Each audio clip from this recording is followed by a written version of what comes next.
السلام علیکم ویورز، کیسے ہیں آپ سب؟ امید کرتی ہوں ٹھیک ہوں گے۔ دیکھا آپ لوگوں نے میری پریڈکشن جو میں نے کی تھی وہی ہوا۔ آخر کار مہک اور وریشا جو ہے وہ اپنے کارناموں میں کامیاب ہوتی ہیں اور جو ہے وہ ڈیمانڈ رکھ لیتے ہیں کہ اب وہاج جو ہے وہ شادی نکاح کر لے وریشا سے، کیونکہ مہک کافی ڈرامہ کرتی ہے۔ جب لڑکے والے انکار کر دیتے ہیں بارات لے کے آنے کو، مینس کے نکاح کے لیے آنے کو، تو وریشا جو ہے وہ گرنے بے ہوش ہونے ناٹک کرتی ہے، جس کے اوپر طبیعت خراب ہونے کا سب گھر والے پریشان ہو جاتے ہیں۔ تو مہک کافی ڈرامہ کریٹ کرتی ہے، ہائے اب میری بیٹی کا کیا ہوگا، کون کرے گا اس سے شادی، میری بیٹی کی زندگی برباد ہو گئی، اس کی خوشیاں جو ہے وہ نظر لگ گئی۔ اسی لیے میں کہتی تھی غیروں کے سامنے میری بیٹی کی نمائش مت کریں، لیکن آپ لوگوں نے اپنی مرضی کی۔ اب ہوا کیا، میری ننھی سی جان کو پہلے کم دکھ تھے، جو یہ دکھ بھی دیکھنا پڑ گیا۔ وہ اپنی زندگی میں خوش تھی، اب جا کے اس کے یہ حالات ہو گئے ہیں، کیا وہ یہ سہ نہیں پائے گی؟ میری بیٹی اتنا بڑا دکھ جو ہے وہ اتنی بے عزتی برداشت نہیں کر پائے گی۔ مختار بھائی آپ بتائیں اب کیا کریں گے آپ؟ اب آپ کا کیا فیصلہ ہے؟ تو جس کے اوپر مختار کو جو ہے وہ کہے گی کہ اب آپ جو ہے اس کی آج کی ڈیٹ میں وہ تیار ہے، اس کا آج ہی نکاح کروائیں۔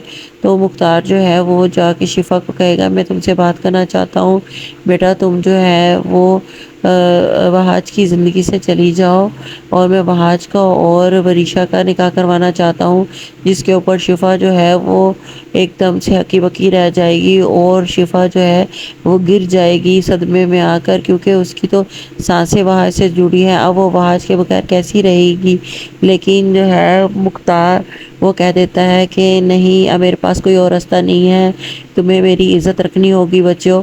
اور اب دیکھیں گے کہ اس کے اوپر جو ہے وہاج کی ماں وہ شور مچا دے گی، وہ کافی غصہ کرے گی، وہ بھی کہے گی کہ میں اپنے بچوں کی خوشی برباد نہیں کرنا چاہتی، میں اپنے بچوں کی قربانی نہیں دینا چاہتی، اس میں میرے بچوں کا کوئی عمل دخل نہیں ہے۔ لیکن جو ہے وہ مختار نہیں مانے گا، وہ کہے گا نہیں ایسا نہیں ہو سکتا، میں اپنے بھائی کے آگے شرمندہ نہیں ہونا چاہتا، میں بالکل برداشت نہیں کر سکتا۔ کل میرا بھائی کہے کہ جب میری بیٹی اتنی دکھی تھی، پریشان تھی، تو تم کہاں تھے، تم نے کیا ساتھ دیا؟ تو وہاج کہے گا میں منع قبول کرتا ہوں، لیکن میں وریشا سے نکاح بالکل بھی نہیں کہوں گا۔ لیکن جو ہے مختار اب اس کے آگے ہاتھ جوڑ لے گا کہ میں تمہارے آگے ہاتھ جوڑتا ہوں، میں تمہاری منت کرتا ہوں۔ تو وہاج جو ہے وہ شادی کرنے کے لیے جو ہے نکاح کرنے کے لیے تیار ہو جائے گا۔ دوستو اب وہاج کا اور اس کا نکاح کر دیا جائے گا، لیکن جو ہے اب شفا اس کا ایکسیڈنٹ ہو جائے گا۔ آپ دیکھیں گے وہاج شفا کے پاس جائے گا اور ہاسپٹل میں بیٹھا ہوگا، اور اس بات پہ اسے غصہ آ جائے گا وریشا کو کہ آج ہمارا نکاح ہوا ہے اور تم جا کے شفا کے پاس بیٹھے ہو، اور شفا کی حالت کافی خراب ہوگی، جس کے اوپر جو ہے بی جان اب روئیں گی کہ یہ سب میری وجہ سے ہوا ہے۔